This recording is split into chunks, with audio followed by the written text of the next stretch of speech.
हम सदा की भांति अमृतपान के लिए एकत्र हुए हैं। आज नया संवत है।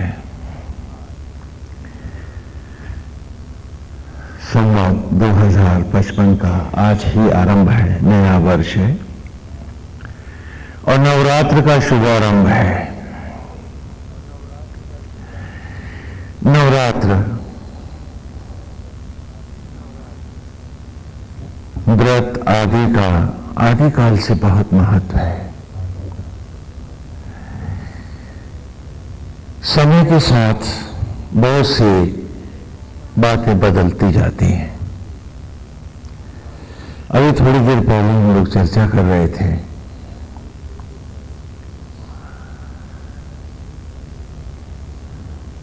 कि शब्द बहुत बार अपने अर्थ खो जाया करते हैं और बहुत बार संदर्भों के बदलने से शब्दों के अर्थ ही नहीं रहते हैं।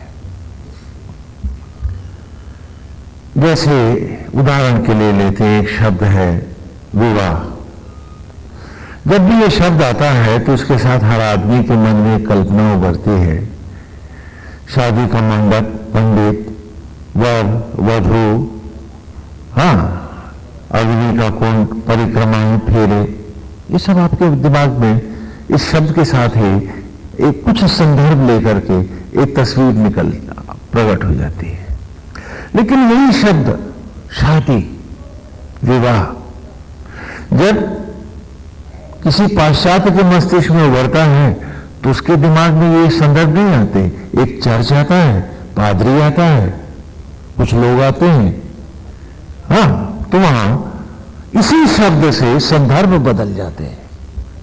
और वही जब मिडिल ईस्ट में, मध्य एशिया में जब इस विवाह की बात आती है, विवाह शब्द का हम प्रयोग करते हैं, तो वहां बैठे हुए लोगों के मन में दो वकील, एक मौलाना, एक पर्दा, तो ये शब्द वहां उन संदर्भों में चला जाता है। अब अपने में इस शब्द का कोई अर्थ नहीं है, संदर्भों के सहित ही शब्द का अर्थ होता है। और समय के अंतरालों में जब संदर्भ बदल जाते हैं तो बहुत बार शब्द गूंगे हो जाते हैं, नहीं तो जो कुछ भी वो संदर्भ देते हैं वो स्पष्ट नहीं होते हैं। आज के दिन नया संवत्सर आदिकाल से मनाया जाता रहा है और आज के दिन नवरात्र का शुभारंभ होता है। उसमें भक्त लोग उपवास करते हैं। तो अब उपवास शब्द का भी यदि हम अतीत के संदर्भों में लें तो शायद ये शब्द हमको स्पष्ट हो। अभी उपवास जब हम कहते हैं तो आप सोचते हैं खाना छोड़ दिया, नहा धो लिए, खाना छोड़ दिया, आरती पूजन कर दिया और शाम तक खाना नहीं खाएंगे, फिर खा लेंगे तो क्या होगा? उपवास हो जाएगा। जबकि इस शब्द के साथ ऐसा कोई संदर्भ नहीं जुड़ा है। लेकिन समय के साथ 1200 साल की दास्ता के अंतरालों में उपवास को आपने रोजे का पर्यायवाची बना दिया। जबकि उपवास का एक व्यापक संदर्भ रहे हैं। यदि हम श्री राम कथा काल में उसके उपरांत भी और उसके पूर्व भी चलें तो हमें स्पष्ट हो जाता है। उपमाने समीप होना, उपमाने व्याप्त होना और वास माने बैठना। तो उपवास शब्द का अर्थ भूख हड़ताल करना नहीं है। उपवास शब्द का अर्थ है अपने सत्य के पास बैठना, अपनी आत्मा के समीप होना, आत्मचिंतन करना, अपने आप को पहचानना, जीवन के उद्देश्यों को संदर्भों को और प्रकृति और पुरुष की लीला को आत्मस्थ करके भटके हुए जीवन को आत्मा की राह लगाना, उसे हम संस्कृत में क्या कहते हैं? उपवास। और वो हमने क्योंकि संदर्भित हो गए हैं तो हम उपवास क्यों करेंगे? खाना छोड़ दिया, कल मंगल का उपवास है, ऐसा नहीं है। तो शब्द जब जब संदर्भ खो जाते हैं तब तब या तो वे गूंगे होते हैं, अर्थहीन हो जाते हैं, नहीं तो भ्रमित अर्थों में ही ले लिए जाते हैं।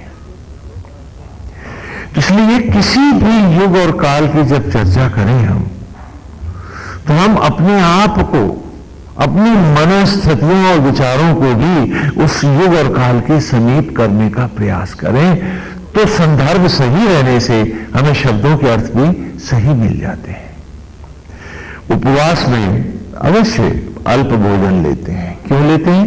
कि जिससे आलस्य और प्रमाद न हो। हम चैतन्य होकर, जागरूक होकर, बिना किसी आलस्य के आत्मस्थ होकर अपने आप को अपने में खोज सकें। तो इसलिए उसमें स्वल्प भोजन की बात है। जैसा कि गीता में भी भगवान ने कहा कि न तो न भोजन छोड़ने वाले का योग का अर्थ यहां आप कुछ भी लगा सकते हैं, व्रत उपवास भी लगा सकते हैं। न तो न खाने वाले का योग सिद्ध होता है और न अति खाने वाले का योग सिद्ध होता है। न तो न सोने वाले का योग सिद्ध होता है और हे अर्जुन, न बहुत सोने वाले का योग सिद्ध होता है। स्वल्प आहार, स्वल्प निद्रा।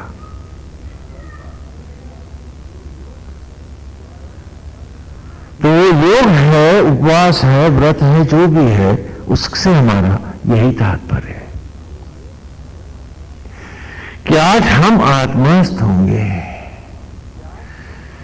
आज श्री राम की कथाओं में, वेद की चर्चा में अपने आप को खोजेंगे, स्वयं को पाने का प्रयास करेंगे। इसीलिए बारंबार व्रत है।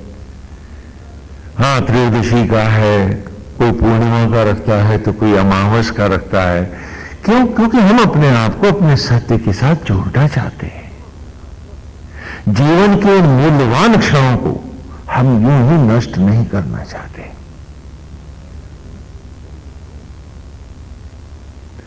और उसी के लिए गुरुकुल में जब बालक पढ़ने आते थे, वेद पढ़ाने के बाद उस वेद को वो आत्मस्थ भी करते हैं, जैसे कि आप लोग गुरुकुल के छात्रों की तरह ही आज वेद को पढ़ रहे हो यहां पर, उसी तरह से वो छात्र भी पढ़ते थे।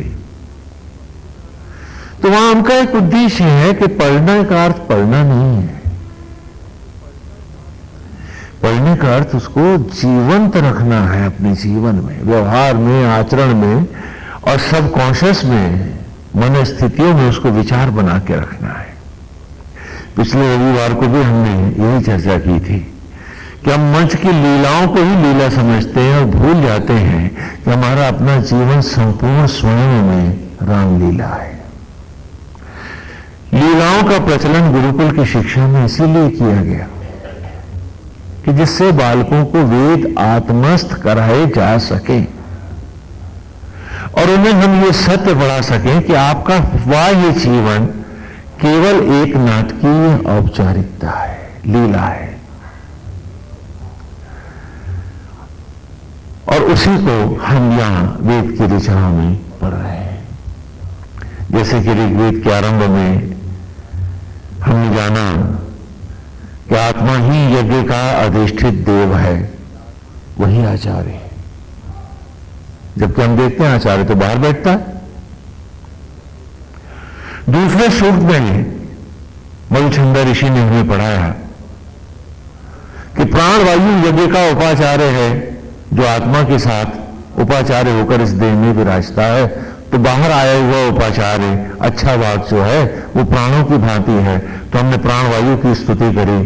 वायवाया ही दर्शते में सोमारम कृता तेषां पाहि श्रुति हवम। तीसरे सूक्त में उन्होंने हमको बताया कि जो बाहर यज्ञ की ज्वाला देख रहे हो ये केवल प्रतीक है।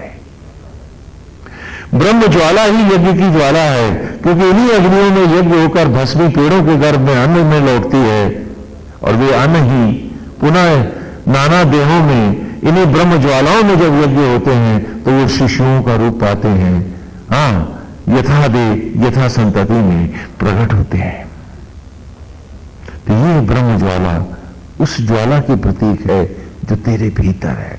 बाहर लीला है, भीतर सत्य है। तन सामग्री है और जीवन का प्रत्येक क्षण इसी यज्ञ से हर क्षण उत्पन्न हो रहा है। इसलिए हर क्षण आता हुआ भी और जाता हुआ भी तन ही सामग्री है। और कहा जीव होकर तुम ही यजमान हो। और बाहर जिस अन्न से आपका ये शरीर यज्ञ होकर बन रहा है उसी भोजन को हमने सामग्री में रखा। जो आप खाते हैं वही आप यज्ञ करते हैं। और 5वें सूक्त में आत्वेता निषिदत इंद्रमभि प्रगायत सखाया स्तुम्बासा, कहा कि जीव होकर हम सब यजमान है। जीव भी यजमान है, भीतर भी और बाहर भी। इन विचारों से अब हमको पूरी तरह से ये स्पष्ट हो जाना चाहिए कि हमने औपचारिकताओं को सत्य मानकर जीवन को नरक ही नहीं बनाया है, अमृत का विनाश किया है। क्योंकि हम तो सिर्फ आउटर प्लेटफॉर्म पर जिंदा रहे और हम भूल गए कि मनुष्य होकर के भी यदि आज हम सत्य नहीं पाए तो कब कहां कल किस योनि में जाकर हम इस सत्य को पाएंगे। We have not been behaving properly. खाली हमने बाहर के यज्ञ कर लिए और कहा स्वामी जी बड़ा धर्म का काम हो गया ना, इतने मन घी जला दिया ना, इतना सब हो गया। मुझे याद है गांधी जी ने एक जगह कहा है कि बार बार जिस यज्ञ की बात आई है मैं अभी जान नहीं पाया हूं। काश कोई मुझे बता सकता कि ये यज्ञ क्या है। लेकिन जो बाहर हो रहा है यही यज्ञ है, इससे सृष्टि होती है, ये बात मुझे समझ भी नहीं आती है। उन्होंने उनके शब्द अंकित भी है।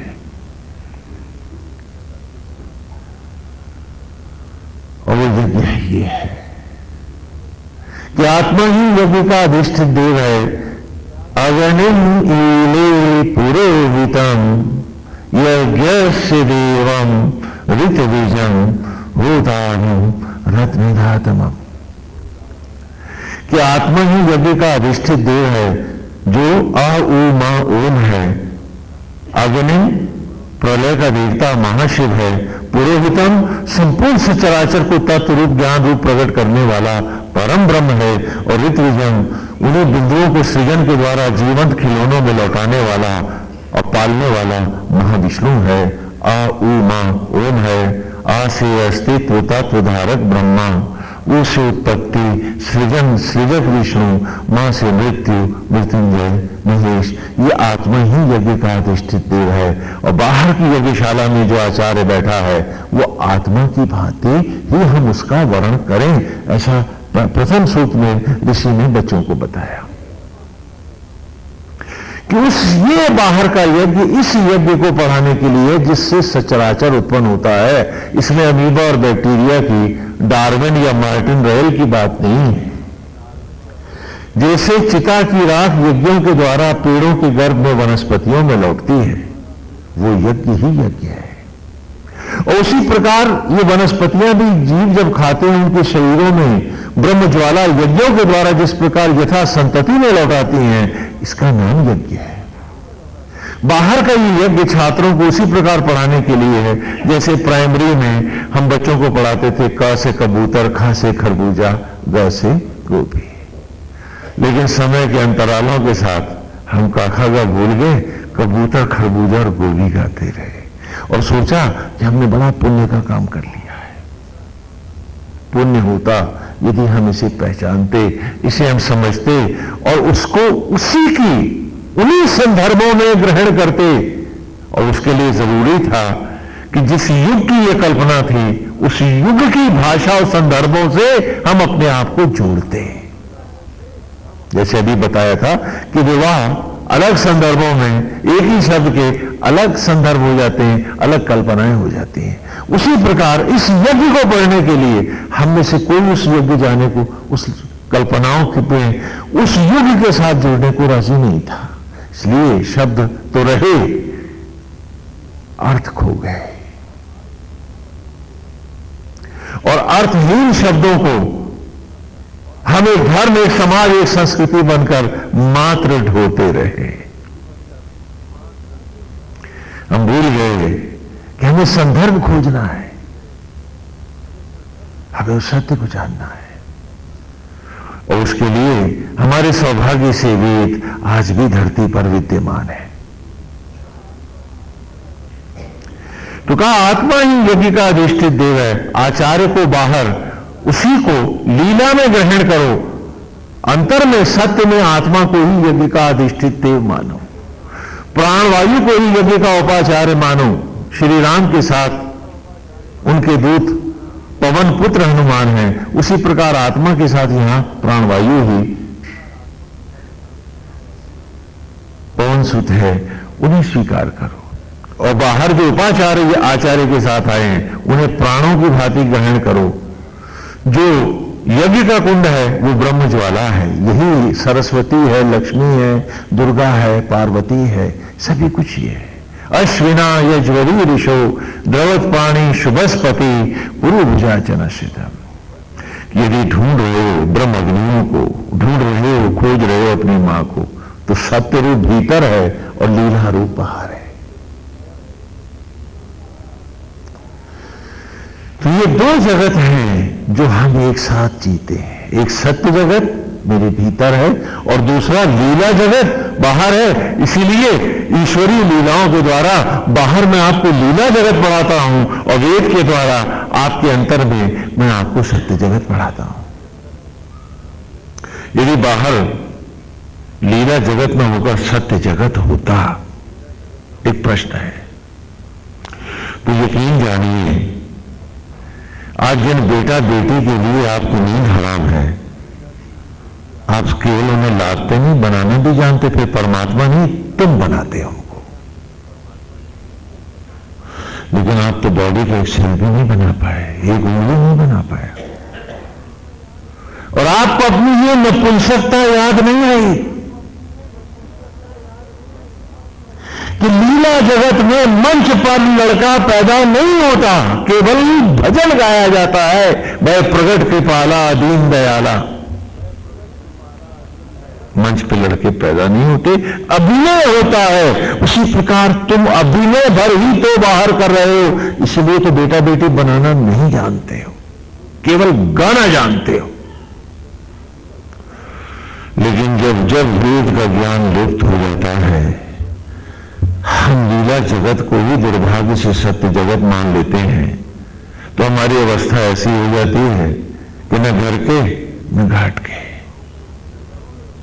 न तो हम लीलाओं को ही लीलाओं में जी पाते हैं, और सत्य जो है नहीं तो उनमें जीने का अर्थ अपने आप को पीड़ा नरक में धकेलना। और जितना दुख और पीड़ा आज पशु को नहीं है, उससे ज्यादा दुखी, पीड़ित, संतप्त और तनावग्रस्त आज धरती का मनुष्य है। कारण कि वो न लीलाएं जानता है न सत्य को पहचानता है। तो इसलिए 5वें सूक्त में हमने पढ़ा तो उन्होंने कहा कि जीव रूप हमें, जीव होकर मैं ही दोनों जगह यजमान हूं, बाहर लीला में यजमान हूं और भीतर सत्य में यजमान हूं। तो भीतर की अग्नियों में मुझे ज्वालाओं का वर्णन करना है और बाहर की अग्नियों में मुझे सामग्री अर्पित करते हुए नमन करना है। यहां लीला है, यहां सत्य है। अब आगे बढ़े तो हमने जानना चाहा कि विवाह क्या है। थोड़ा सा पाठ दोहराते हुए चलते हैं। भगवान राम की कथा में, लीलाओं में भी ये सारी कथाएं आती हैं और आज नवरात्र का आरंभ है। तो पूछा विवाह क्या है, तो कहा कि बाहर का विवाह भी लीलात्मक है। सत्य रूप विवाह तो तब होगा तेरा जब इस जीव रूपी पत्नी की ग्रंथि आत्मा रूपी पुरुष के साथ ब्रह्मज्वालाओं के सामने जुड़ेगी। और इसी को लीला जगत में दिखाया कि श्री राम और जानकी का मिलन नहीं हो सकता। कब तक नहीं हो सकता है? जब तक शिव का धनुष पड़ा हुआ है बीच में। शिव है प्रलय का देवता, धनुष है मृत्यु की सीमा। श्री राम कथा में आए तो जब तक ये शिव का धनुष नहीं टूटेगा, जीव और आत्मा नित्य होकर मिलेंगे कैसे? क्योंकि लीलात्मक जगत में जो अभी मिल रहे हैं वो चिता की लकड़ियों पर वैसे ही भटक रहे हैं, बिखर रहे हैं, जैसे मंच से उतरते ही दशरथ अपने घर को चला जाता है और कौशल्या जी अपने घर को चले जाते हैं, क्योंकि वो भी लड़का ही होता है, लड़की नहीं। वही हाल तो आज आपका भी है। और आपने उस झूठ को ही सच माना, तो फिर सच आपको मिलता कैसे?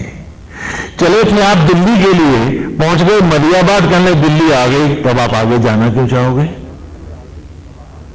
तो आज जब आपने वाह्य जगत को, लीला जगत को ही सत्य जगत मान लिया, तो फिर आप आगे बढ़ते क्यों?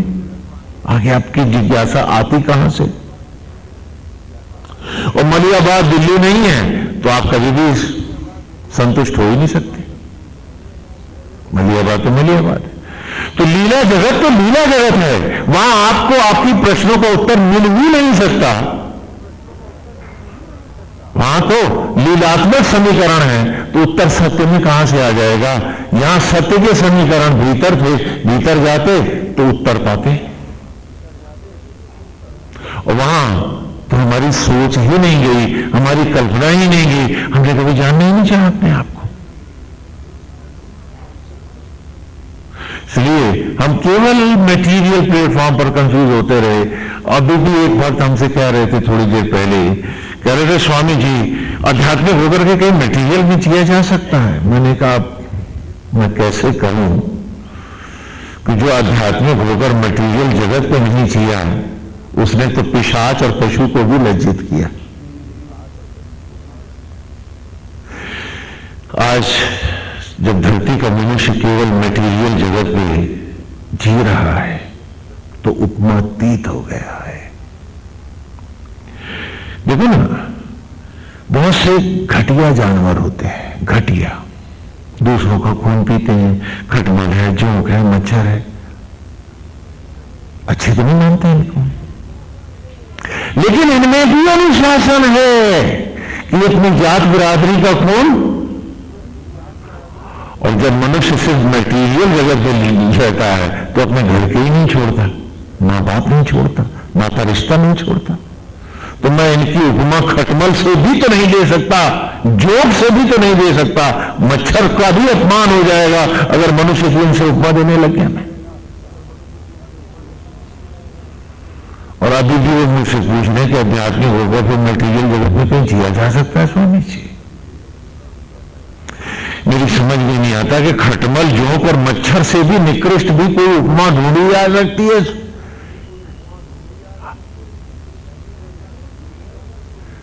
कहते हैं डाइन भी ढाई घर छोड़ती है, और कोरे मटेरियल पे जीने वाला आदमी अपने को भी नहीं बख्शता, घर के छोड़ेगा। फीलिंग है, वेद में कल्पना है। एक सत्य जगत है, एक लीलात्मक जगत है। इसलिए परमेश्वर की अंतर की लीलाओं को हम श्री राम कथा में लीलाओं में बाहर दिखाते हैं। तो कहा कि विवाह भी तुम्हारा बाहर लीलात्मक है, भीतर सत्य है। इसलिए विवाह के समय जब आप फेरे फेरते हैं, शादी होती है हमारे यहां मंडप में, तो पति और पत्नी एक दूसरे से क्या कहते हैं? ऋचाओं में वो हम पीछे पढ़ाए हैं, वेद की चौथी सूक्त में आपने विस्तार से भी पढ़ा है कि न तो तुम पत्नी हो और न ही मैं पति हो। क्यों? क्योंकि उत्पत्ति का क्षण तेरे पास भी नहीं, मेरे पास भी नहीं। हमें कौन है जो थाली भर भोजन से शरीर का कोई एक अंग भी बना पाया? तो कौन पत्नी और कौन पति? आत्मा ही पुरुष है, पति है, और जीव ही पत्नी है। आओ इस सत्य, इस लीलात्मक जगत में, जैसे प्रकृति और पुरुष हर ओर सचराचर में सत्य लीलाओं के द्वारा सचराचर को उत्पन्न कर रहे हैं, चलो आज उसका पहले हम पूर्वाभ्यास करें, अभिनय करें। तू जीव रूप पत्नी बन, मैं आत्मा रूप पति बनूं। अन्यथा हमारे दोनों की अवस्था ऐसी है कि रामलीला करने आए लड़के हैं, एक दशरथ बनाए कौशल्या। कोई भेद मुझ में और तुम में नहीं है। मैं भी जीव रूप नारी हूं, आत्मा रूप पुरुष हूं। तू भी जीव रूप प्रकृति है, नारी है, आत्मा रूप पुरुष है। चल तू जीव रूप पत्नी बन, मैं आत्मा रूप पति बनता हूं। अन्यथा हम में कौन पति और कौन पत्नी? आओ धर्म पूर्वक, शास्त्र पूर्वक पहले लीलाओं में इस गृहस्थ धर्म को हम तुम धारण करें। क्योंकि अगर रिहर्सल ही गलत हो गया तो मंच पे डायरेक्टर आने कब देगा समय का? वो लड़के जो अभिनय पूर्वाभ्यास में, रिहर्सल में ही अभिनय नहीं ठीक कर पाते, ये मंच पर नहीं लाए जाते। तो चलो इस भौतिक जगत में हम धर्मपूर्वक, पूरी ईमानदारी से, पूरी निष्ठा के साथ इस दाम्पत्य धर्म को धारण करते हैं। तुम जीव रूप पत्नी बनो, मैं आत्मा रूप पति बनता हूं। सप्त फेरे लेते हैं अग्नियों के सामने के, सप्त वासनाओं से रहित होकर। और आज आप कहते हो कि इन्हीं के लिए ही तो बीवी मियां बनते हैं, पति पत्नी होते हैं। कहा कि सप्त वासनाओं से रहित होकर, आठवीं ज्वाला जो श्री कृष्ण है, जो आत्मा है, उस सत्य को पाने के लिए और रिहर्सल करें, जिससे मंच पर आने के अधिकारी बन सकें, कि समावेश होकर जीव और आत्मा को योग के द्वारा एक कर ब्रह्मांड से अद्वैत ज्योति बनकर प्रकट हो, शोभन का नाद करते अनंत में लय हो जाएं, खिलौने से खिलाड़ी हूं, उपासक से उपास्य हो जाए। तो बाहर का विवाह लीला है, भीतर मेरी आत्मा के साथ विवाह सत्य है। सो तेरा सो मेरा। तो हमने विवाह का वो सूट भी पढ़ा कि उपनाम सवनाम रही सो मन से सो मापा पे गोदा इधरे वतो मदा। कि निवत्तन आज मंडप बना है और सारे सचराचर में ऐसा कुछ नहीं है जो इसमें नहीं है, क्योंकि सारे ग्रहों और नक्षत्रों को उत्पन्न करने वाला आज परमेश्वर भी तो श्रीवर बन के मुझ में विराज रहा है। आज तो उससे मिलन है, आज भावरे हैं उससे। गोदा इधरे वतो मदा। आज तो भावरों की कल्पना चढ़ाई है, रोमांच हो रहा है, तन सिहर सिहर जाता है। आज जीव और आत्मा के मिलन की क्षण है, गोपी गोपाल की होगी। रिहर्सल सही हो गए हैं, आज मंच पर अंतिम मिलन होना है। वो चौथे सूक्त में बड़े विस्तार से मधुचंदा ने छात्रों को पढ़ाया कि तुम जाओगे, गृहस्थ में विवाह करोगे, उसे एक शास्त्र पूर्वक धारण करना, क्योंकि वो रिहर्सल है। यदि वो गलत हो गया तो जीवन नष्ट हो जाएगा, भीतर भी प्रवेश न पाओगे। और आज आप सिर्फ बाहर के लिए जी रहे हो। आज हम लीलाओं को भी तो नहीं जानते हैं। तो कहा कि ग्रह, नक्षत्र और सितारे आज कुमकुमों की तरह चमचमा रहे हैं, और ज्योतिर्मय है श्रीवर मेरा, ज्योतियों के जल का आचमन है। और वर क्योंकि ज्योतिर्मय है तो ज्योतियों के जल का ही स्नान है, और आज मेरा मिलन मुझसे है। तो कहा विवाह जो बाहर कर रहे हो वो भी रिहर्सल था, और तुम सिर्फ उसी को सच मान के जिए हो। तो ना वहां सही रहे और यहां का तो पता ही ना था। का इसी प्रकार माता और पिता भी तुम नहीं थे। तो जो मंच के नाटकीय माता और पिता थे, क्योंकि अन्न से शिशु में लाने वाली ब्रह्म ज्वाला ही मां थी और आत्मा ही पिता है, और वो आज भी उसमें बैठा है। तुम तो केवल नाटक के पिता हो। तुम्हारा निमित्त धर्म था उसके प्रति और सत्य धर्म था अपनी आत्मा से जुड़ने के प्रति। लेकिन हमने वेदों को नहीं गंवाया है,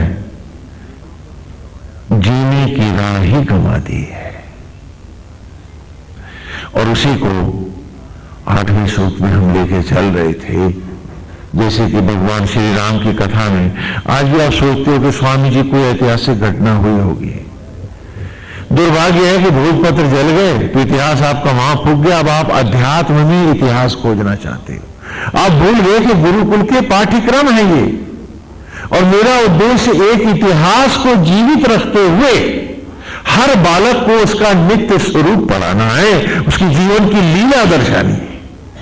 कि जहां 10 इंद्रियों का निग्रह करने वाला ही दशरथ है, 10 इंद्रियों को 10 मुंह बनाने वाला ही दशानन रावण है, आत्मा श्री राम ही घटघटवासी हैं, जो परमात्मा का आत्मा ही लीला अवतार है। और ये प्रकृति, ये जीव जो भस्मी से अन्न और अन्न से शिशु का रूप पाई है, यही तो धरती की बेटी जानकी है, हम सब। फिर मनोवृत्तियों को पढ़ाया। एक मनोवृत्ति कौशल्या है कि पीड़ाओं को पी करके भी दूसरों को सुख देना, धरती माता की तरह कौशल्या। कि जब धरती को हमने शूल चलाए, खेत जोता, तो उसके वक्ष को विदीर्ण किया, बदले में मां ने आशीर्वाद दिया, अन्न दिया, फल दिया।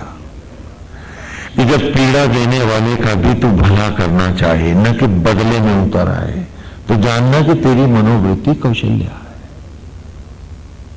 और सुमित्रा है दूसरी, इस मन की पत्नी दशरथ की, जिसने 10 इंद्रियों को रख लिया है, निग्रह किया है। कि प्राणी मात्र से मित्रवत होकर जीना। I am second to none and no one is second to me, we are all at equals.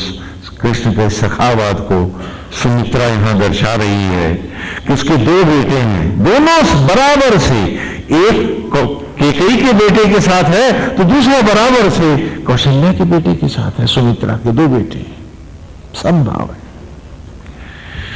और तीसरी है जिज्ञासा, उसका नाम है केकई।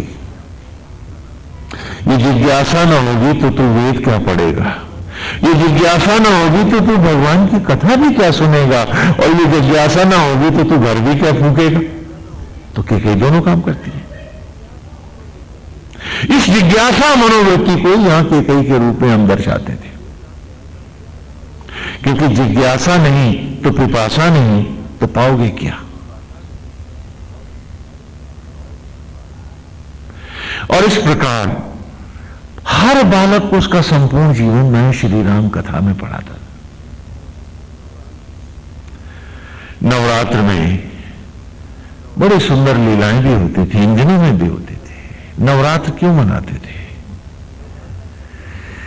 कि ये एक ऐसा समय है जब 2 काल बीत रहे हैं। सर्दियों को हम विदा कह रहे हैं और ग्रीष्म में हम प्रवेश कर रहे हैं। इन दिनों खेत खलिहान के काम भी कम हो जाते हैं। चलो एक नए ऋतु का स्वागत करने से पहले आओ 9 दिन अपने ही शरीर के 9 द्वारों को अच्छे से पढ़ लें, जान लें, मांझ लें, अपना इनसे संबंध पहचान लें,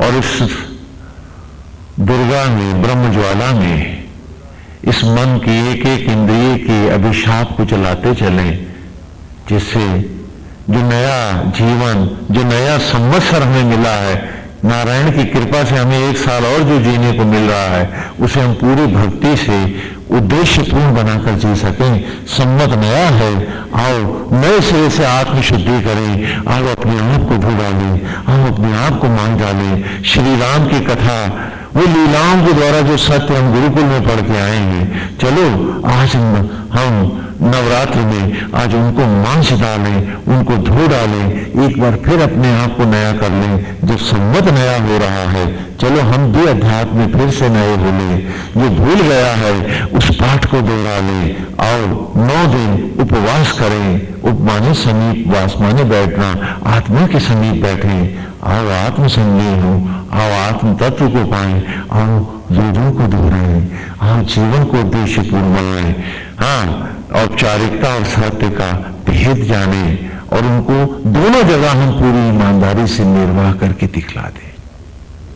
ये नवरात्र होते थे। आज संदर्भ खोते ही शब्द तो है, लेकिन संदर्भों के जाने के कारण अर्थ गुंगे हो गए। इसी को हम वेद की ऋचाओं में पढ़ रहे हैं। जैसे कि 8वें सूक्त में हम हैं, आरंभ से लेते हैं सूक्त को, आज की ऋचा तक आते हैं। 8वें सूक्त आरंभ किया है हमने, मधुचंद्र ऋषि का 8वां सूक्त है। ऐन्द्र सान सिंह रहीम सजितवानम सदा सहम वरिशिष्ट नूतय भर। इंद्र, इंद्र के पुत्र अर्थात मन के बेटे, मन की इंद्रियों से अर्जित ये बुद्धि है जीव, और इंद्र के पुत्र होने से तो ही अर्जुन है।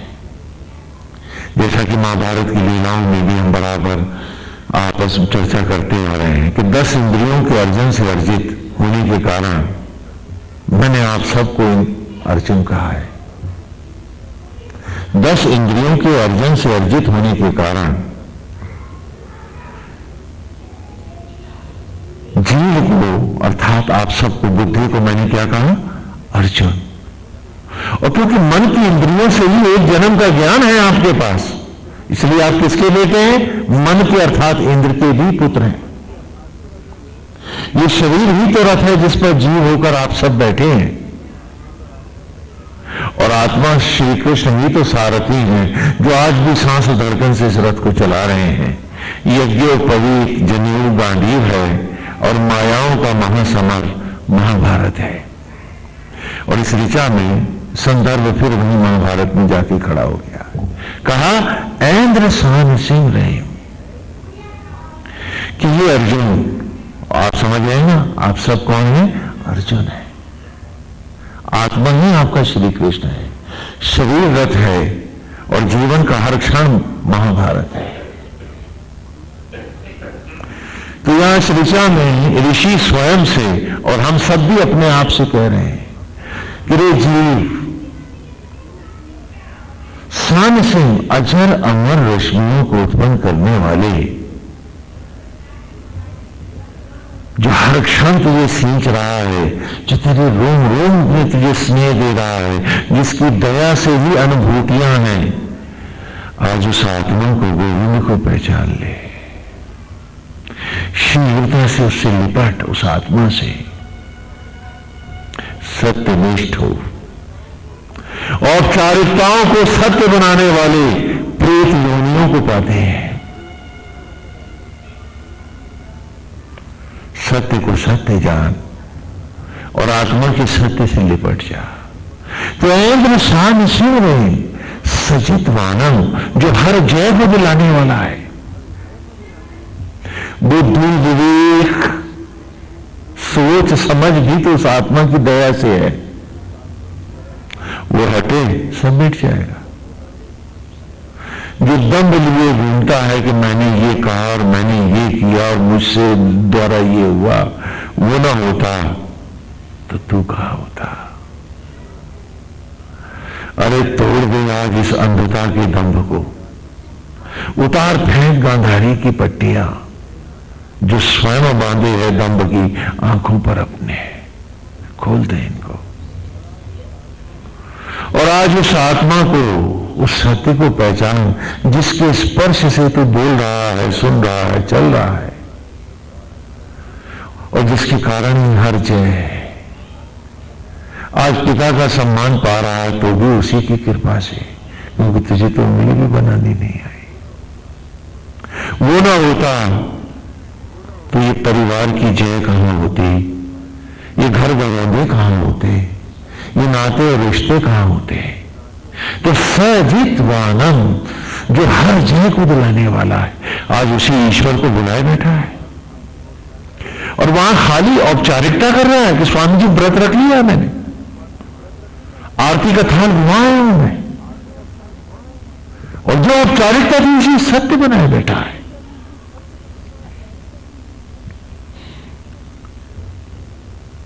कहते हैं दुविधा में दोनों गए, माया मिली न राम। वही हाल हमारा कि झूठ को हम सच मान रहे हैं और जो सच है उसे हम खाली औपचारिकता कर रहे हैं, कर्सी कर रहे हैं, दिखावा कर रहे हैं।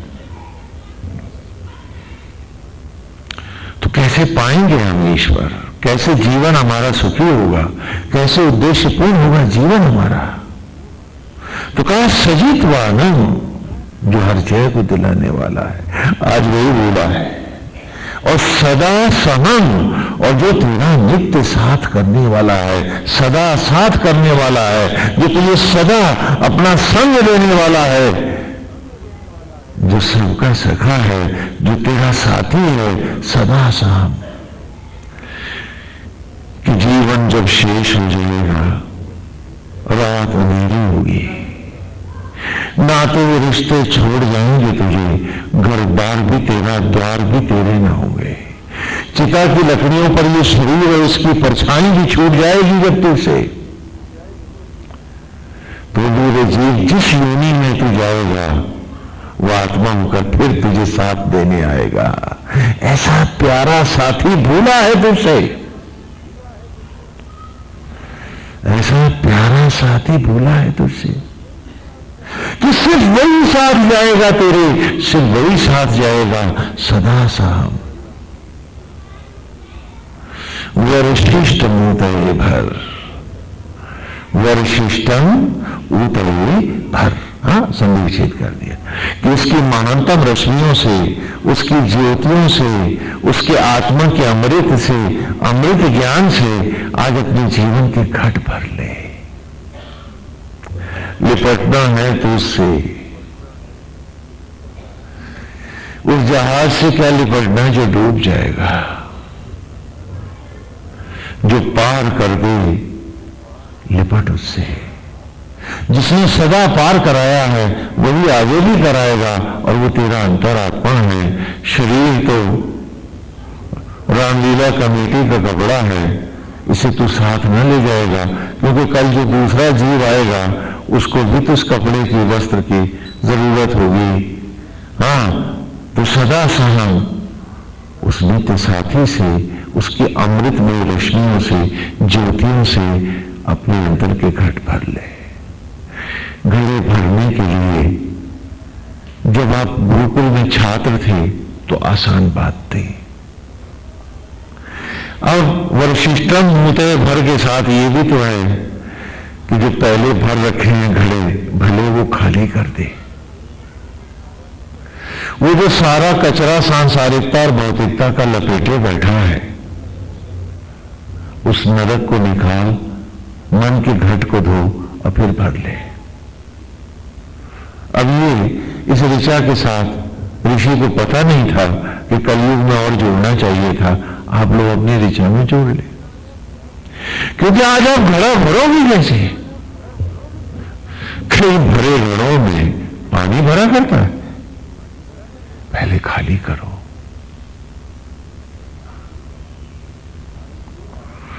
आज तो आपकी अवस्था गुरुकुल के छात्रों से भी कहीं अधिक दयाद्र है कि घड़ा भरने से पहले घड़ा खाली तो हो, और जो आपने घड़े में भर रखी है अपनी सड़ी गली सांसारिक सोच, उसको आप उपलब्धि मान रहे हो, अचीवमेंट है आपकी, खाली कैसे करोगे? ये भी सोच लो, क्योंकि जब तक उससे लिपटे रहोगे क्या भर पाओगे? तुम्हें सत्य को सत्य और लीला को लीला मानना ही पड़ेगा।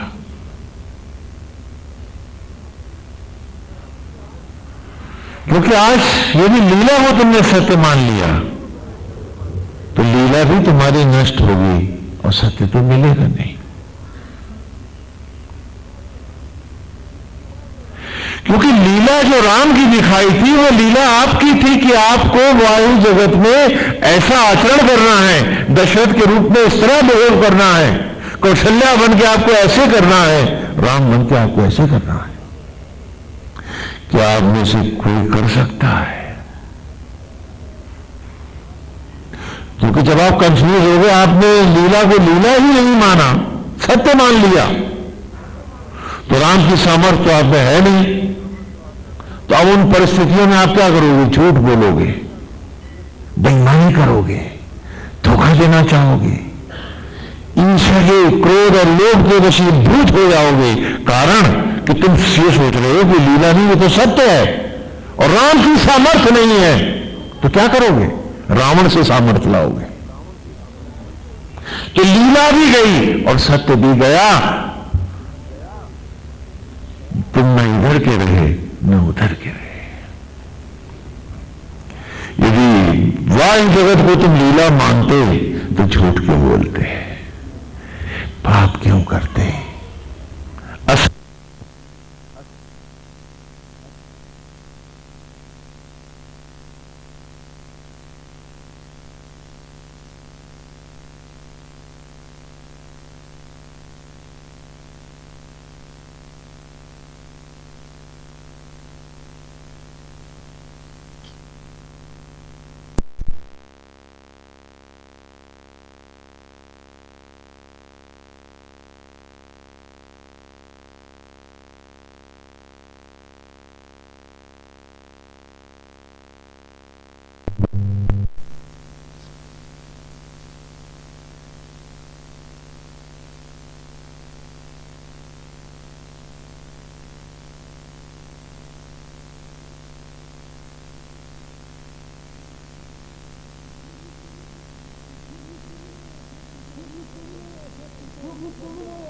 क्योंकि तुमने असत्य को ही सत्य माना है, लीला को सत्य माना,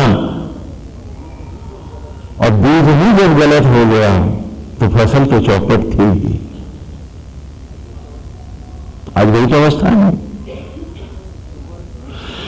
तो वरिष्ठ मोटे घर से पहले इस गड़े को खाली कर बैठे। ये जो गंदगी और दुर्गंध का भरे बैठा है, इसे फेंके। इसलिए इसको फेंकने की बहुत जल्दी और बहुत जरूरत है।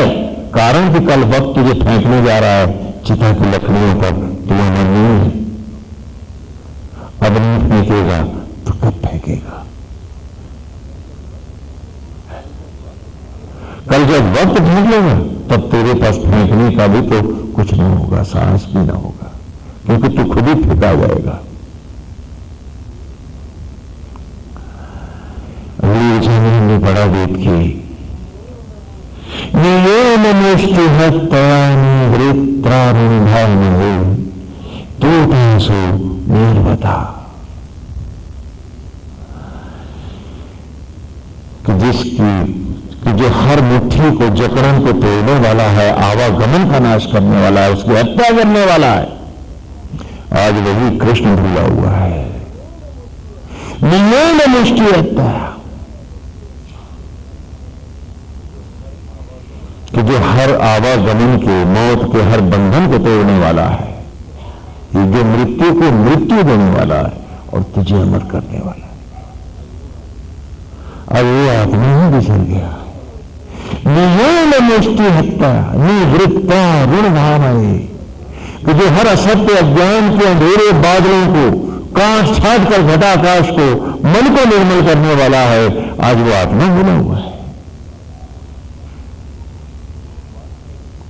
तो उपवास कैसे होगा? नवरात्र मनाएंगे कैसे?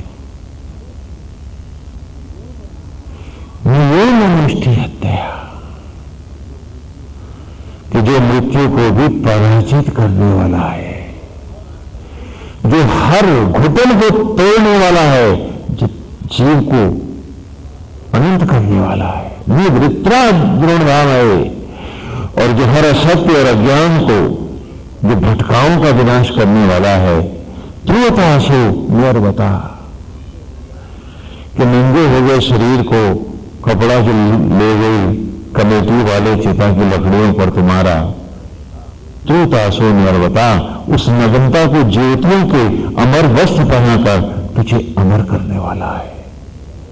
उस आत्मा को पहचान, और वो क्षण जीवन का जो तूने बनाया नहीं है तो उसे मिटाने की बात भी मत कर। चल लीला को लीला में जी, और सत्य में मुस्कुरा करके कृष्णमय होकर उसकी मस्ती में जीना सीख। और जब अगली ऋचा में हमने प्रार्थना की है कि इंद्र त्रोतास आवम वज्रम घन ददे नहीं जयन संग यथी स्मृता, कि वे आत्मा अनंत, आज हमने धो दिए हैं मन के घट। आज आप भी आपका स्वरूप और आपकी ज्योतियां हैं। हम सत्य को सत्य में और लीलाओं को लीलाओं में जीने के लिए संकल्पित हो चुके हैं। तो हे गोविंद, हर असत्य और अज्ञान को त्रास देने वाले, हर दंभ का नाश करने वाले, हे आत्मा, हे पिता, आज हम पर एक कृपा करो कि हम भी आपके पुत्र कहलाने के योग्य हो पाए। आज कुछ ऐसी दया करो, क्योंकि आप हो अजर अमर अविनाशी, सारे सचराचर को सब कुछ न्यौछावर करने वाले, सबको सब कुछ देने वाले हो तुम। और हम ये पुत्र तुम्हारे, हर जगह हाथ फैला के भीख मांगने वाले। सांसें तो भीख नहीं, परिस्थितियों से जीतने के लिए भी मैं भिखमंगा बने बैठा हूं। हर व्यक्ति से कुछ न कुछ मैं पा लेना चाहता हूं। भीख की मनोवृत्ति मेरी यथावत है, देने में किसी को कुछ भी नहीं चाहता हूं। और तू दयाद्र है, तू सब पर सब कुछ न्यौछावर करने वाला है। और मैं पुत्र हूं, तेरा प्यारा बनाया हूं, और हर जगह इच्छा करता हूं, मांगता फिरता हूं। तो पिता, आज कुछ ऐसी दया कर कि हम भी तेरा रूप पाए, तुझ पर न्यौछावर होकर जी सके। जैसे कि ऋग्वेद के प्रथम सूक्त के अंतिम ऋचा, नवी ऋचा में जो हम पढ़ाएंगे कि साना पितेन सुनवे अग्नि सुपायने भव सचस्वा न स्वस्थ है। कि साना पिते, जिस प्रकार पिता अपने बेटे को सारी शोभाएं प्रदान करता है, रूप देता है, तन देता है, घर द्वार देता है, नाम गोत्र देता है, और अपना सर्वस्व उसको अर्पित करता हुआ उसी में लय हो जाता है, मृत्यु को चला जाता है, सब कुछ उसी दे जाता है। पुत्र भी तो पिता से सब कुछ पाता है।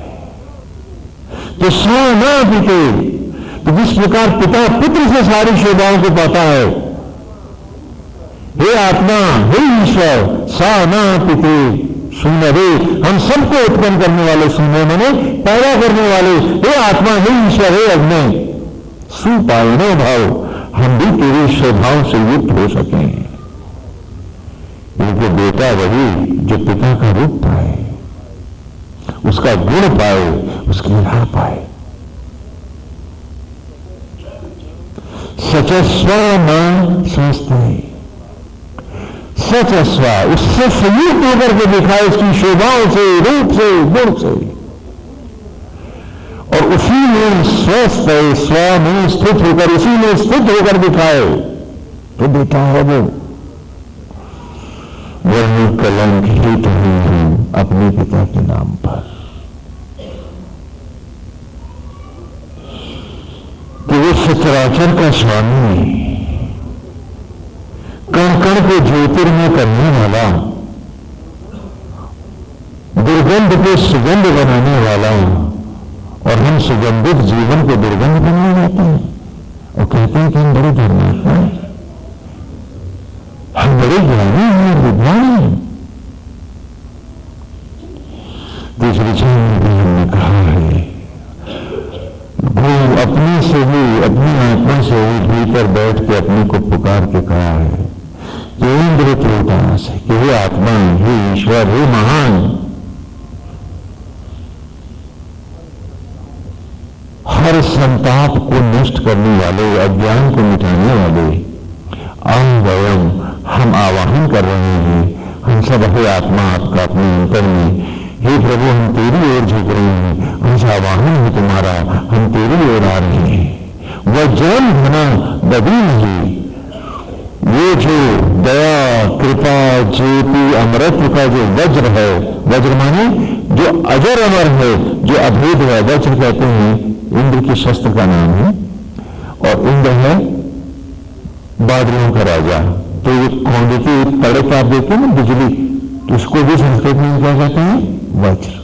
तो ऐसा ज्योतियों का, सत्य का, अमृत का वज्र घना जो व्यापक है, दबी नहीं, आज आप हमको इससे युक्त करें।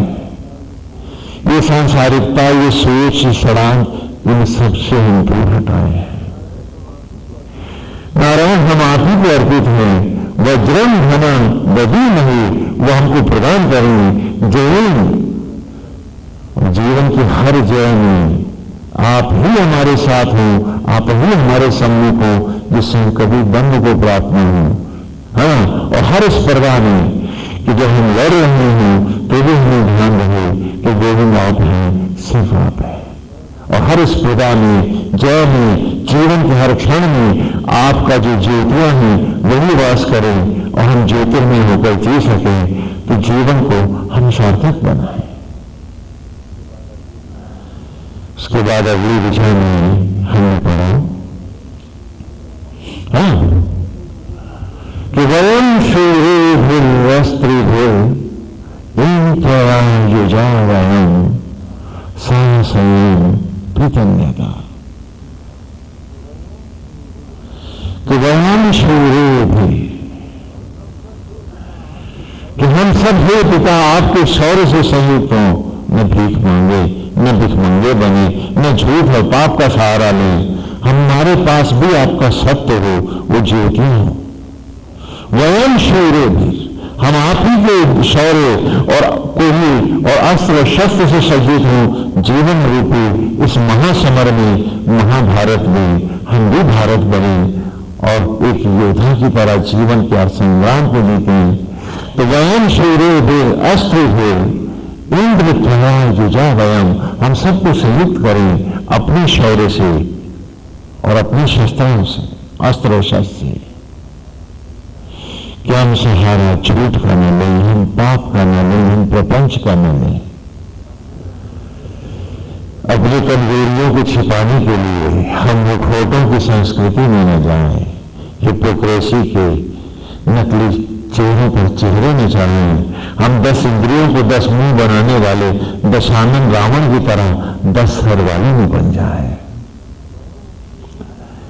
तो वयम सूर्य अस्त्र भी युजा वयम, हम सबको संयुक्त करें उस महाभारत में जीवन के, कि जहां 10 इंद्रियों के अर्जुन से अर्जित में अर्जुन हूं, आत्मा श्री कृष्ण ही सारथी हैं, शरीर रथ है, 5 तत्व से बने हुए शरीर ही पांडु है, 5 बुद्धियां ही 5 पांडव हैं, धर्म युधिष्ठिर, संकल्प भी, लक्ष्मी नायक, अर्जुन, ज्ञान नकुल और भक्ति साधु। हाँ, पिछले रविवार को हम विस्तार से महाभारत के इस प्रकरण को पढ़ के आ रहे हैं, जहां कुंठा से कुंतल से ज्ञान लाने वाली चेतना शक्ति ही कुंती है। इसलिए सब यज्ञ से और मंत्रों से उत्पन्न है, मनुष्यों की तरह उत्पन्न नहीं होते महाभारत में। और जहां संज्ञा ही 5 बुद्धियों की उभय पत्नी है, क्योंकि संज्ञा शून्य होकर कोई बुद्धि काम नहीं करती है। और संज्ञा के 5 ही देते हैं, रूप, रस, शब्द, गंध और स्पर्श। ये 5 तन्मात्राएं ही इसकी संतानें हैं। ध्रुव धातु है, धृत वाणी पकड़ने जकड़ने, राष्ट्र भूमंडल, भूमंडलों को पकड़ने जकड़ने वाला समय ही अंधा काल ही धृतराष्ट्र है, जो मनु अर्थात काल की संतति में आ रहा है। समय का बेटा समय है, जैसे आदमी का आदमी, शेर का शेर होता है। तो धृतराष्ट्र अंधा काल है, स्वयं को बांधने की मनोवृत्ति गांधारी है, और एक ही शिर रूपी पिंड से, क्योंकि धृतराष्ट्र के भी कोई संतान नहीं होती। हाँ, पिछले रविवार पर हमने चर्चा की है। खाली एक मांस का लोथड़ा, एक पिंड, एक लंप उत्पन्न होता है गांधारी के, उसी के टुकड़े किए जाते हैं तो कौरव होते हैं। तो शिर रूपी एक मांस के पिंड से अतृप्ति और इच्छाओं के 101 टुकड़े होते मेरे हुए तो कौरव है, धृतराष्ट्र है, जो स्वयं को अंधा करने की मनोवृत्ति गांधारी और वक्त से उत्पन्न होते हैं। इसलिए धृतराष्ट्र और गांधारी की औलाद हैं, और यूं 101 टुकड़ों में जीवन मेरा बंटकर नष्ट हो जाता है अतृप्ति और इच्छाओं के पीछे। मैं सोचता हूं मैं उनसे अपना घर भर रहा हूं, जो सच क्या है, अतृप्तियां मेरे जीवन को खा जाती हैं। मैं भोगता नहीं हूं, वो अतृप्तियों द्वारा भोग लिया जाता हूं। कौरव उठा ले जाते मुझे, और समझता हूं कि मैं घर में ला रहा हूं, कुछ नहीं। अरे मैं तो घर से बाहर तबाह किया जा रहा हूं। उम्र तो गई तो घर किसका? कहते नहीं भोगा न भुगता वही नहीं। लड्डू भरे थे थाल में, भगवान ने लड्डुओं का भोग लगाया तो थाल खाली हो गई। अगर हम अतृप्तियों को भोग रहे थे तो अतृप्तियां तो वहीं खड़ी हैं, हम क्यों खाली हो गए? हम भोग रहे थे या भोगे जा रहे थे, और सारी समझदारी हमारी हमें अंधा किए हुई थी।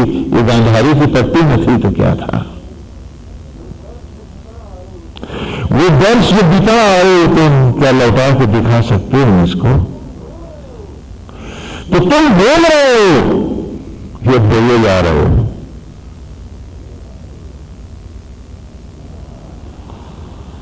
तो कहा कि हमें साशयान तो करने का, हम भी अर्जुन की तरह दोनों हाथों से युद्ध करते हुए एक कृष्ण के एक आत्मा के ऊपर जीवन के संग्राम को जीत के दिखला दें। नारायण, आज आप ही की कृपा हो, हे पिता, हम पुत्र हैं तुम्हारे, क्यों रहे आधे अधूरे। आज हम पूर्ण रूपेण आपको अर्पित हों, हमने सहारा लेना भौतिकताओं का। अक्सर आप देखते हैं ना कि ब्रह्मदंडी सन्यासी होते हैं, देखें आपने, तो क्या करते हैं? क्या लिए रहते हैं हाथ में? दंड लिए रहते हैं। ये काष्ठ दंड लेने की जो परंपरा है, ये भी हमारी देवी नहीं है। जब किसी ब्रह्मचारी को हम संन्यास देते थे तो उसके अतीत का प्रतीक ये दंड, राजा हो, ब्रह्मचर्य से आ रहा हो, गृहस्थ से आ रहा हो, राजमानी ज्योति होगा, गृहस्थ को ही राजा कहते हैं, तो उनको हम अतीत का रूप का एक दंड देते थे कि एक परिक्रमा करके आओ और देखो कोई अतृप्ति इच्छा तुम्हें वापस तो नहीं बुला रही, बुला रही है तो दंड तुम्हारे हाथ में, तुम लौट जाओ। लेकिन जिस दिन तुम्हारी परिक्रमा पूरी हुई, हम इस दंड का विसर्जन कराएंगे। जल में ब्रह्मचर्य से आ रहा था और अग्नि में गृहस्थ से आ रहा था, तो अतीत सारा जल जाएगा। That is you have burn the bridges, you crossed over. फिर अतीत नहीं होगा।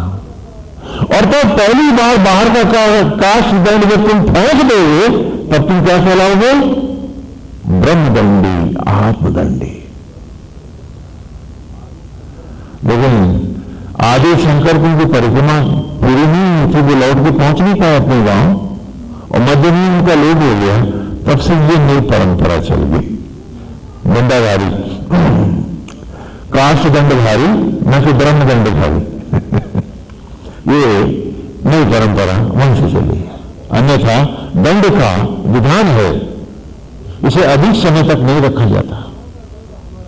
और जैसे ही बाहर का दंड हमारा गिरता है तो फिर पहली बार वो सन्यासी ब्रह्मदंडी होता है,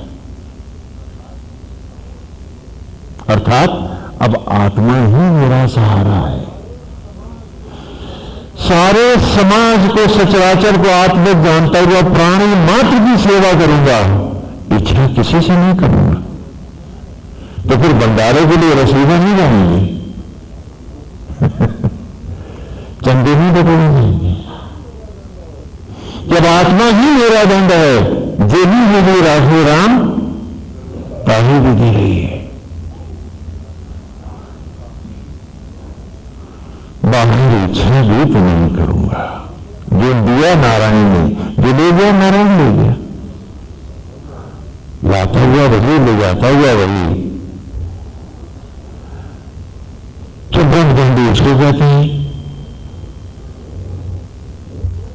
कि जहां कोई इच्छा नहीं है, जो स्वेच्छा से भक्त कर रहे हैं वो प्रभु कर रहा है। उचित को रखकर शेष को पुनः प्रभु की सेवाओं में उन्हीं को लौटा दो, ये ब्रह्मदंड है। और एक आत्मा के अतिरिक्त और कोई दूसरा मेरा नहीं है। सारे व्यक्ति को उस आत्मा का बनाया हुआ जानकर प्राणी मात्र को शिरोधार्य करूंगा, भेद किसी से नहीं करूंगा। सिए राम में सब जग जान। तो पहली बार आचरण होगा कि आत्मा ही मेरा सब कुछ है, और ये वेद की ऋचा इस दंड की कथा है। तो कहा वयम शूरे अस्त्र फिर इन तया युजा वयम, कि आत्मा उस आत्मदंड से, उस ज्योति के दंड से, उस वज्र से आश्रित कर दे मुझे, जिसमें जुड़ जाए मेरी हर अतृप्ति और इच्छा, असत्य और अज्ञान। और उसी ज्योति के दंड को, ब्रह्मदंड को धारण करता है। प्राणी मात्र में आत्मिक ज्योतियों का भाव लाता हूं। भक्त मात्र की पैर की धूल को माथे से लगाता, आप ही के रूप को अपने रूप में बढ़ाता और अपने रूप को आप ही में डालता। ब्रह्ममय ज्योति को जानता हुए प्राणी मात्र की सेवाओं को आपका निमित्त होकर करता हुआ सिर्फ उस ब्रह्मदंड के सहारे जी सकूं। वह जन्म धना तभी नहीं।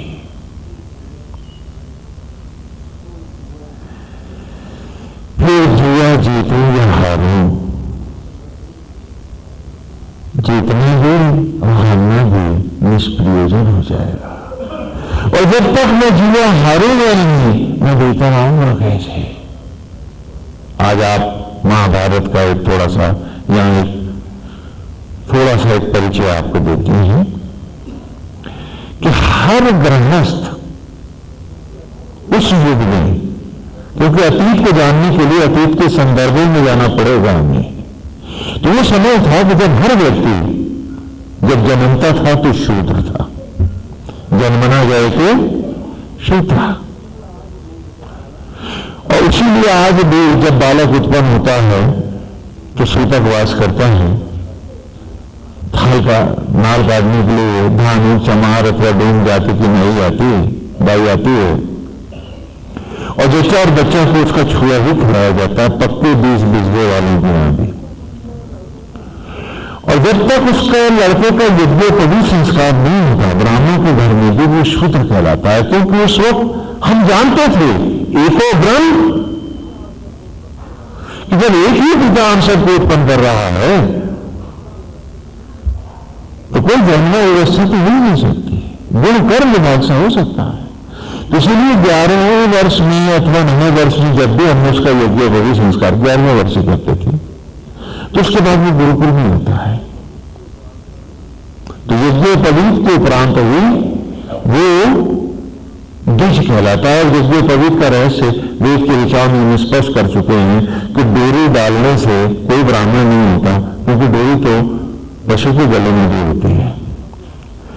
इन 3 सूत्रों के रहस्यों को हमने बड़े विस्तार से जाना है कि सिर्फ गांधी के रूप में मैं धारण करता हूं और बाहर के जगत को, नाट्यशाला को नाट्य जानता हुआ, जीवन को एक महाभारत का युद्ध जानता हुआ एक वेदना की भांति जीऊंगा। तो हमने यज्ञ को भी धारण किया और बीज बन के दिखाऊंगा। इस शरीर से दूसरा जन्म, तप और साधना के द्वारा ब्रह्मांड से ज्योति बन करके बीज लेकर के दिखाऊंगा। वेद के 5 महावाक्यों को सम्मानित करता हुआ देवयान से जाऊंगा, पितृयान से नहीं। उसके बाद वो गृहस्थ हुआ। गृहस्थ के बाद वो राजस्वी यज्ञ करता था। पांडवों ने भी किया ना, तो हाथ में आपका हर पूर्वज करता था। वो बिजनेसमैन है, वैश्य है, सेनापति है, कोई भी है, वैसे में की है, उससे कोई मतलब नहीं। हर व्यक्ति राजस्वी यज्ञ करता था। राज मानी ज्योतियां, सुई मानी उत्पन्न करना। गृहस्थ के उपरांत ज्योतियों की राह चला, ज्योतियों को उत्पन्न करने चला, तो वो राजस्वी यज्ञ करता था, अर्थात वानप्रस्थी होता था। आज आप कहते हो स्वामी जी अब हम हट कैसे जाएं, घर वालों को हमारी जरूरत है ना। वेद ने प्रकृति को भी पाठशाला माना था और आप सबको छात्र। पाठशाला में छात्र भी पढ़ने आता है, अध्यापक पढ़ने आता है। और इन दोनों के अलावा एक कुछ और लोग भी आते हैं, चपरासी। तो चपरासियों का काम सिर्फ पाठशाला में घंटियां बजाने का होता है ना। वो न पढ़ते हैं, न पास होते हैं, न फेल होते हैं। तो आप चपरासी तो न थे, फिर चपरासी बन क्यों गए कि दीवारों से चिपके बैठे? दीवारों से चपरासी चिपकते हैं, स्टूडेंट नहीं। जीवन तो पाठशाला है। अगर ये पाठशाला ना होती तो आपका पिता परमेश्वर उम्र के रूप में यहां फीस क्यों दे रहा होता? बोलो। तो चपरासी बनकर तुमने कौन सी तनख्वाहें कमानी चाहिए थी? और ये भूल गए थे कि उम्र के नोट इस पाठशाला का, इस प्रकृति की पाठशाला के नहीं, उम्र की फीस वही दे रहा है पिता तुम्हारा। तो तुम दीवारों से कैसे चिपक गए थे? बर्तन में तुम्हारा सब कुछ हो गए थे कैसे? पूछो तो आपसे, क्या तुम चपरासी हो? तो चपरासियों के लिए तुमके मां बाप तनख्वाह नहीं देते, वो तो उल्टा तनख्वाह पाते हैं। तो तुमने ये चपरास पने को उपलब्धि कैसे बना लिया? सोचो, विचार करो।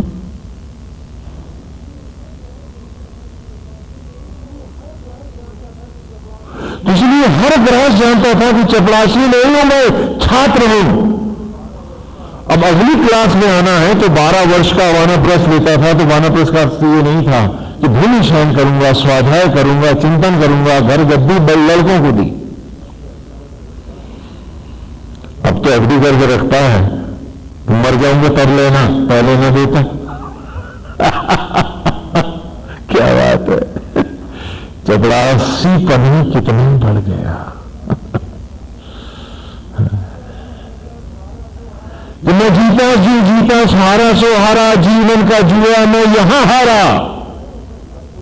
राशि यज्ञ हुआ है, अब ज्योतियों की राह चला हूं, लेना तो देना तो सब हारा मैं। अब बच्चे जाने मेरे से मतलब नहीं। स्वाध्याय, चिंतन, आत्मस्थ होकर जीना, भूमि शयन करना, स्वपाती होना, ये सब करूंगा। और 12 वर्ष के वानप्रस्थ के बाद 1 वर्ष का वो अज्ञातवास भी लेता था। 1 वर्ष एक अजनबी प्रदेश में बिना किसी सहारे के, एक आत्मा का सहारा रखकर मैं वहां जाकर के देखूंगा कि मेरी कोई इच्छा, कोई अतृप्ति, कोई चाहत मुझे पीछे लौटा तो नहीं रही। और क्या उस एक आत्मा के सहारे 1 साल उस अजनबी प्रांत में मैं आत्मस्थ होकर जी सकता हूं? क्या मैंने सचमुच जीवन को जीने की कला सीख ली है? ईंटों के सहारे मुर्दे जिया करते हैं, जिंदा होने का तो उनको खाली भ्रम होता है कि मैं एक आत्मा के सहारे जी पाया हूं। तो 1 वर्ष का अज्ञातवास लेता है,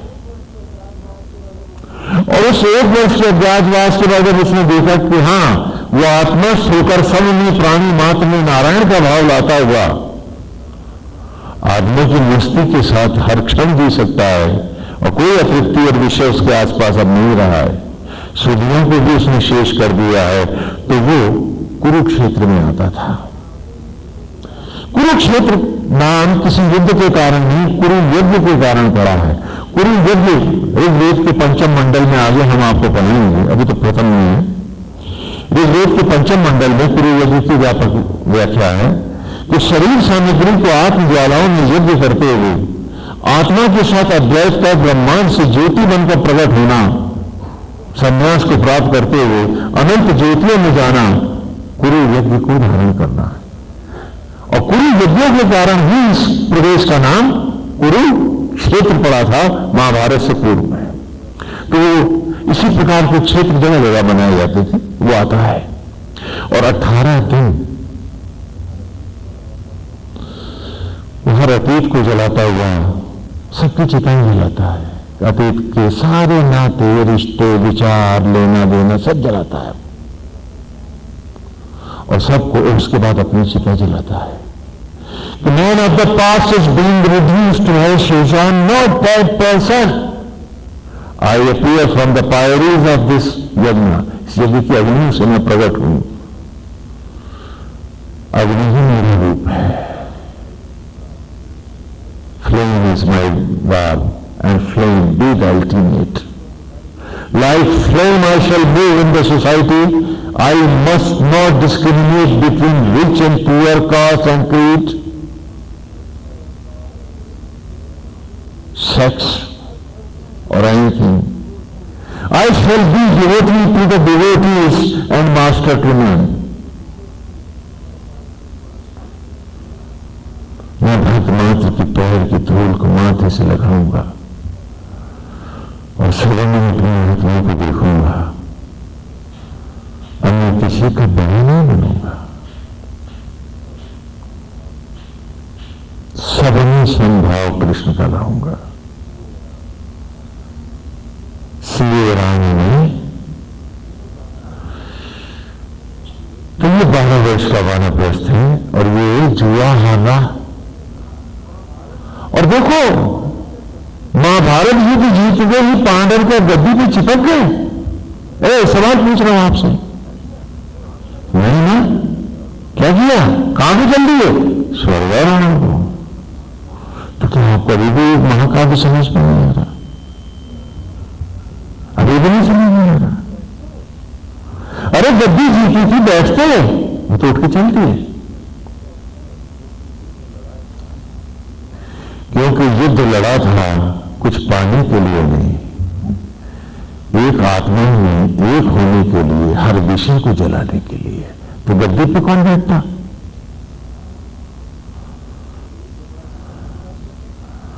फिर वो चपरासी बने की बात करता क्या?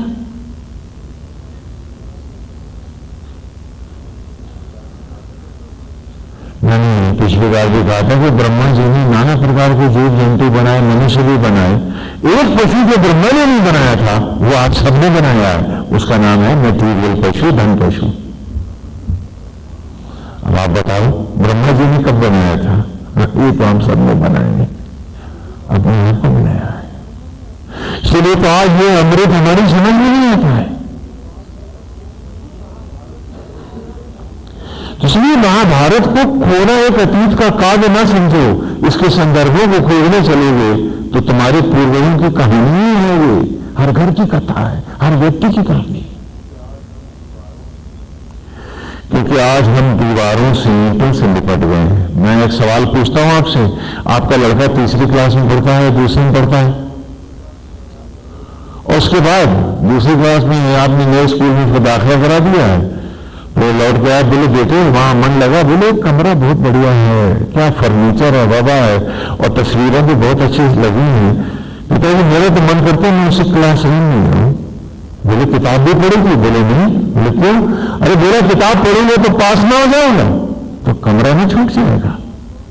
शायद इसीलिए आप वेद सुन के भी नहीं सुनते कि कहीं घर में छूट जाए। क्या बात है। और आज की ऋचा फिर आपको याद दिलाने आई है। आए ऋचा में महा इंद्रा परश्चनु महीतम अस्तु वज्रेण देव प्रथिमा सदा। हाँ, आज की ऋचा नोट किया, ब्लैक बोर्ड से लिया आपने। महा इंद्रा परश्चनु, परा च नु। हाँ, संधि विच्छेद कर लें। हे महान ब्रह्म ज्वाला, हे आत्मा, हे ईश्वर, हे मेरे आत्मा अनंत। परम विमोक्ष, सजा जीव को अमृत देने वाले, माने चामिनी तथा महा इंद्रा पराश्चनु महीतोमस्तु, कि क्षण भंगुर को अमरता की महानता तक पहुंचाने वाले, अस्तु अस्तु माने होना, वज्र में अजर अमर ज्योतियां प्रदान करने वाले, द्योर पृथ्वी सवा, कि सचराचर में मृत्यु को जीवित करने वाले और जीवन को अमृत देने वाले, हे आत्मा, हे गोविंद, हमें तो केवल आप स्वीकार करो, अस्तु कहो। वो मानते होंगे मकान दुकान, वो मट्टी, वो नाते, वो रिश्ते, वो जो नाटकीयताओं को सत्य जानते होंगे, गोविंद हमारी ऐसी कोई मांग नहीं है। हे महान आत्मा, हे यज्ञ, हे ब्रह्म ज्वाला, आज हम पर कृपा करो कि हम हर असत्य और अज्ञान को, अतृप्तियां और लोभ सब मिटाते हुए, भेद जगत के भेद को भी अद्वैत करते हुए आत्मस्थ होते चले जाएं। आपके द्वारा हम अंगीकार हों, हम स्वीकार हों, क्योंकि आपके द्वारा स्वीकार होने के उपरांत ही तो हमारे जीवन का कुछ भी मूल्य है। क्योंकि जब जब हम आपके द्वारा स्वीकारे गए, उसको अगली ऋचाओं में हम फिर स्पष्ट करेंगे।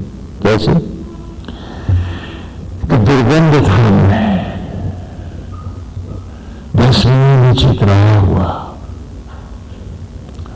वो जो थे मेरे, जिनके लिए मैंने गंवाए थे जीवन के अमृत क्षण, और वही जो मेरे आंगन से शिला सा उठाकर मुझको ले गए थे, और फिर उस बिया बान में ज्येष्ठ आषाढ़ की पत्ती तो पैरी सा धो धो कर जला था ये तन, ये अस्तित्व मेरा चिता की लकड़ियों पर, और जब भस्म के कणों में छितरा गया था मैं उस बियाबान में, न गति थी, न गंतव्य था, न व्यक्ति थी, असहाय भटक रहा था। जब मैंने उनकी कल्पनाओं में भी जब उभरना चाहा था,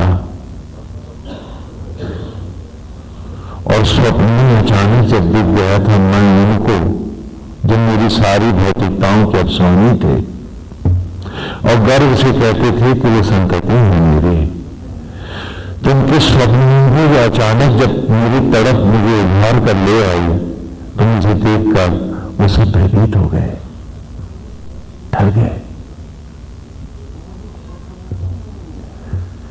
वो मुझे स्वप्न में भी, यदि मैं एक क्षण सुख का खोजने आऊं तो मुझे आने नहीं देते। वो जिनके लिए मैंने सारा सुख गंवाया था, जीवन का हर क्षण बह गया, यदि मैं स्वप्न में भी अपनी कल्पनाओं में उभर कर 2 क्षण चैन के उनसे पा लेता स्वप्न में भी, तो ये उन्हें स्वीकार नहीं था, मंजूर नहीं था। वो मुझे भगाने की सोचते, मेरी दया कराते कि भगाओ इसे, कहीं और में घसीट ले 2-4, ये तो पिशाच बन गया है। काश मैं तब पिशाच न बना होता अपने साथ, तो आज ये क्यों भयभीत होते मेरे लिए। इस सत्य को काश मैंने तब पाया होता, तो ऐसी अवस्था क्यों होती। और उस वक्त, उस समय, उस क्षण जब मेरा कोई न था, मेरे आसपास भी कोई न था, मेरी कल्पनाओं को भी, मेरी तड़प को भी सहारा देने वाला मेरे नहीं था कोई। तीसरे सूत में आए, इसी को हम पहले भी ऋचाओं में गा के आए हैं कि मेरी उन अवस्थाओं पर कोई एक था जो मुझ पर रोया था। कौन? इंद्रयाहीन द्वेषितो, तीसरा सूत, इंद्रयाहीन द्वेषितो विप्रज्वलिता सुतावत उपब्रह्माणि वागता। तब रो पड़ी थी ये धरती, ये मिट्टी खेत की मेरे लिए, और पुकार कर इस सूरज की बेटी धरती ने उस सूरज से कहा था, रोकर कहा था, क्या ये असहाय है, अनाथ है, ये देखो ये भस्मी के कणों में छितराया हुआ है, जिनको ये अपना अपना गा रहा था, ये मूर्ख आज उनसे भी ठुकाया हुआ, ये असहाय है, ये दीन है, ये मलिन है, नितांत अकेला पड़ गया है, अब कोई इसके साथ नहीं है। हे सूरज, तू अपनी कांतियों को दे, इसका कल्याण कर। धरती मां बनकर आंसू बहाए थे जब मेरे लिए, और मैं था भस्मी के कणों में छितराया हुआ, प्रेत बन के खेतों के मुडेरों पे भागता हुआ, तो कोई भी तो नहीं था पास मेरे। तो इंद्र इस धरती में आवाहन किया, ये सुतो, मुझे धारण करने की इच्छाओं के लिए, हाँ सुता, हाँ इंद्र ये सुतो, कि मुझे फिर मेरा जन्म करा दे। तो पानी में पड़े फूले हुए बीजों में जब आग जली थी, यज्ञ की ज्वालाएं खेतों में पड़े बीजों में प्रज्वलित हुई, जिनकी मेड़ियों पर मैं प्रेत बने भाग रहा था, तो मेरी ही भस्मी के कण इन रश्मियों के साथ पवित्र होकर लौटे थे। जब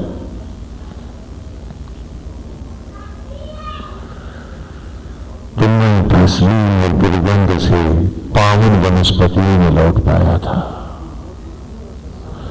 हे आत्मा, हे यज्ञ, तू न करता पेड़ों में यज्ञ मुझे, तेरी ये ज्योतियों के वज न लौटते, तो लौटता मैं कैसे। अब फिर क्या हुआ था अगले दिशा में, हाँ उसके साथ की अगली दिशा, इंद्रयाही ये सुतो विप्रजूता सुतावत उपब्रह्मणिता। तो इंद्रयाही, और फिर पुनः इन्हीं ज्योतियों का आवाहन किया, किसने? विप्रजूता, एक बुद्धिमान पति पत्नी ने। हाँ गीता मानी युगल में कहा कि नहीं, सुतावत पुत्रवत द्विसुतो, धारण करने की इच्छाओं से प्रेरित होकर उस अन्न को खाया और आवाहन किया कि हमें संतान दो। उप ब्रह्मांडी भागता, तो हे ब्रह्म ज्योतियों, मैं तुम्ही ने प्रलय के लिए अन्न से के रूप में आया, और मेरी प्रलय तुमने की, जलाया मुझको। यदि मैं जलता नहीं तो मेरा उद्धार कैसे होता। तो इंद्रयादि तू जान उप ब्रह्माणी हरिवा सुतो विश्वा मोशन, अगले विचार। और उसी में जब मैं जला, मैं गला, मेरा यज्ञ हुआ, तो अन्न से मैं शिशु का रूप पाकर प्रकट हुआ। मैं जलता तुम नहीं, तो मेरा रूप पाता कैसे। तो हर बार जब जब मैं तुमको अर्पित हुआ, मुझे नया नया रूप मिला, और जब तक तेरी कृपा न हुई, मुझे कोई रूप न मिला। तो महा इंद्र परशनु, कि महान ज्वाला है मेरी आत्मा ही यज्ञ, हे ज्योति। महीत्रमस्तु वज्र, क्षण भंगुर को महानता देने वाली, जड़त्व को जीवंत करने वाली, मृत को चैतन्य बनाने वाली, हे अंबा, हे ज्वाला, हे अग्नि। जब जन्म तुझ में अर्पित हुआ, तेरी कृपा हुई और मेरा रूप उत्तरोत्तर उभरा, भस्मी से अन्न में आया और अन्न बनकर जब अर्पित हुआ तुझ पर, तूने दया करी, अपनी अग्नियों में लिया तो मुझे शिशु बना दिया। तो आज ये शिशु अर्पित है तुझको। मही इंद्रा पराशनु महीत्रम अस्तु वज्रणे। क्षण भंगुर को जब नहीं तुम्हें उठाया तुमने कि मुझे देवतुल्य बनाया, उसका पुत्र कहलाने का सम्मान बनाया तुमने मुझे। तो आज अस्तु अर्थात मुझ पर एक बार फिर मुझसे कहो कि अस्तु मैंने दिया, स्वीकारा, मुझे स्वीकार करो। हे वज्रने, जड़त्व को अमर करने वाली, हे महाज्योतियो, हे आत्मा, हे मुझे फिर एक बार देव पथनाशिवा, देव मुना हम पर दया करो, हम पर कृपा करो, दयाद्र हो जाओ हम पर। पृथ्वी सवा शब्द क्षण भंगुर है, पृथ्वी उसको एक बार ज्योतिर्मय अनंत ज्योति बना दो। मां मुझे एक बार फिर स्वीकार करो, मुझे आवागमन में भटकने के लिए फिर न भेजो, क्योंकि मैं मन से वाचा कर्मणा एक आत्मा के सत्य में सत्यनिष्ठ होकर जीना चाहता हूं। हे अम्बे मुझे ज्योति दे, हे अम्बे मुझे स्वीकार कर, हे आत्मा मैं अर्पित हूं, मैं आपने के दाम्पत्य से एक नया शिशु बनकर ज्योतियों के वस्त्र को धारण करता, त्रोतासु निर्वधा। है ना, तो ये तो है जो द्रौपदी के चीर को बढ़ाने वाला है। तो आज मेरी मायाओं में आयु की शेष होती, निर्वस्त्र होती देह को, हे गोविंद, हे आत्मा, हे यज्ञ, इन राजा रूपी रश्मियों का, ज्योतियों का आनंद दो, मुझे अंगीकार करो, क्योंकि हर असत्य का मैंने मनसा वाचा कर्मणा परित्याग किया है। मैंने घरों को खाली करके वरिष्ठम उतर भर तुम्हारी महानतम रोशनियों से, तुम्हारी ज्योतियों से, मन से, कर्म से, वचन से तुम्हारा संग करने को भी संकल्प बनाया है। तो हे ईश्वर, हे आत्मा, हमें स्वीकार करो, हमें अंगीकार करो। ये आज की इस ऋचा में है कि मैंने ब्रह्मदंड को स्वीकारा है। मैंने यहां शब्द नहीं, बहुवचन नहीं, वयम हम सब ने। और वो दंड कोई दंडा नहीं है, ब्रह्मदंड है, आत्मा ही दंड है। म्यूनिसिपैलिटी के लड़कों की तरफ तख्ती टांगने की बात ये नहीं है कि वयम शौर्य नास्त्रिवीर, कि हमने वो शौर्य लाओ। क्यों लाओ? ऋग्वेद प्रथम सूक्त में आओ, तीसरी ऋचा। अग्निना रैम स्नव पोषमोर दिवे दिवे यशसं वीरवत्तमम्। अग्निना ब्रह्म ज्वालाओं में, आत्म अग्नियों में